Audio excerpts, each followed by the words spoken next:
The first order of business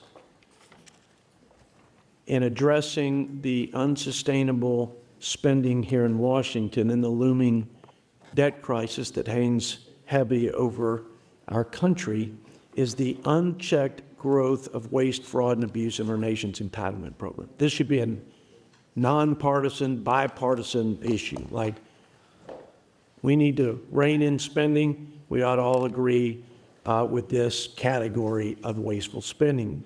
It's money taken from taxpayers and spent in ways that not only violate the laws, but common sense, while also undermining the promises made to the most vulnerable Americans. In Washington, promises to tackle waste, fraud, and abuse have become like New Year's resolutions. I thought you'd like this part. Thank you.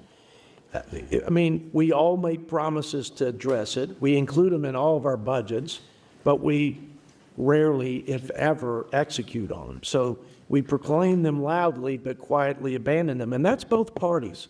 Both parties are guilty of that. And the cost of this inaction, though, is quite staggering. One major driver of this problem is what the Government Accountability Office categorizes as improper payments that were wrongly made or were made in the wrong amount. Last year alone, the GAO identified $31 billion in Medicaid improper payments. $31 billion is nearly the state budget of Arkansas, Delaware, Idaho, Vermont, New Hampshire, and South Dakota combined. And those are partial audits. The last full audits were significantly higher. The only two last full audits, I think it was 19 and 20, were significantly higher, almost 30 cents on the dollar improperly paid. In Medicaid, improper payments are often the result of costly combination of lax oversight and blatant fraud, unverified documents, false income claims, and missing household information that never gets flagged, let alone fixed. In the Supplemental Nutrition Program, or SNAP, which provides food assistance to nearly 42 million people, GAO identified $10.5 billion in improper payments for an error rate of 11.7%. I think that's doubled over the last few years. In SNAP, state governments frequently fail to check for basic eligibility criteria, whether it's citizenship, employment, finances, or even someone's identity. When the system fails to prevent fraud because of lack of accountability or the right incentives, the fraudsters gladly seize on that vulnerability. In Baltimore, a dozen store owners stole $16 million by trafficking SNAP benefits through fake retail transactions. Another example, in New York, a government worker used SNAP benefits to buy energy drinks and resell them to corner stores, pocketing almost $2 million. In Florida, a couple used nearly 700 stolen identities to obtain SNAP cards and then swap them for cash at a corrupt retailer. And the list goes on and on. These are not isolated incidents. They are symptoms of a system with inadequate guardrails and vulnerabilities that invite fraudsters to siphon funds away from those that the program was intended to serve.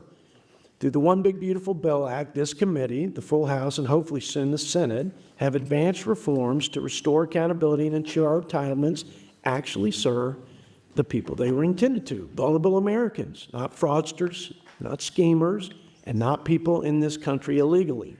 By ensuring illegal immigrants, and importantly, the bill addresses some of the fiscal mismanagement that I just mentioned. One, ensuring illegal immigrants don't benefit from taxpayer-funded social services so that the safety nets are there into the future for our most vulnerable American citizens. Two, preserving and strengthening Medicaid by enhancing enrollment verification and ensuring only those who are legally eligible receive the benefits.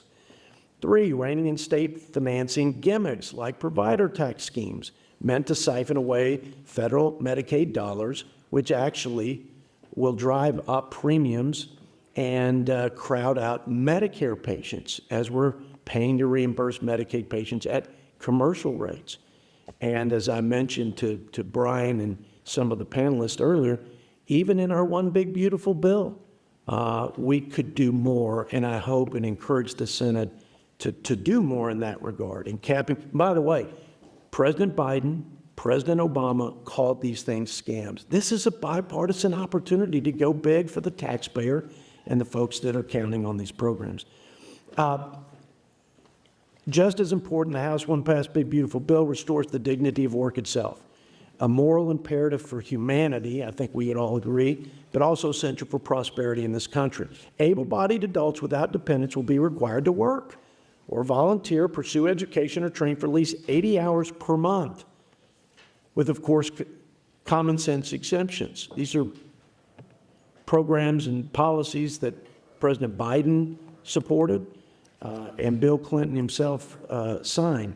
That equates to less than a part-time job and reflects a basic belief that public assistance should serve as a bridge to self-sufficiency and not as a long-term substitute for work.